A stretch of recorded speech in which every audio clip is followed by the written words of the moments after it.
ప్రకృతి ప్రసాదించిన సహజమైన అందాలను చూసి మనసు పరవశిస్తుంది.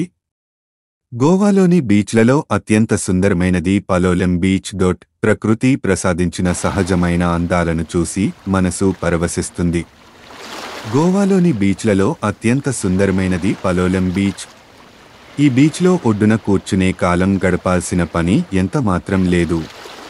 కొంచెం సాహసం చేయగలిగితే జాలరి పడవ ఎక్కి సముద్రంలోని అలల మీద తేలుతూ వెళ్లి రాగలరు.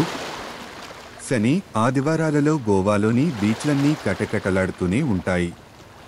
కోరుకున్న ఏకాంతం దొరక్కపోయినా ఎవరు ఏం చేస్తున్నారనేది పట్టించుకొని జనాభా అంతా అక్కడికి చేరతారు. బీచ్లోనే హట్స్ ఉంటాయి, అక్కడ మకాం చేయవచ్చు. కొంకన్ రైలు మార్గంలో కనకోన రైలు స్టేషన్లో దిగి 3 కిలోమీటర్లు ప్రయాణం చేస్తే వస్తుంది పలోలెం బీచ్. ఖర్చు అంత ఎక్కువగా ఉండని ఈ ట్రిప్లో మీరు ఫుల్ ఎంజాయ్ చేయొచ్చు. ధన్యవాదాలు చూసినందుకు. మరింత ఆసక్తికరమైన ట్రావెల్ వీడియోల కోసం మా ఛానల్కు సబ్స్క్రైబ్ చేయండి. ఈ ఛానల్లో ప్రపంచంలోని అద్భుతమైన ప్రదేశాలను మీకు చూపించడానికి మేము ఎల్లప్పుడూ కృషి చేస్తాము.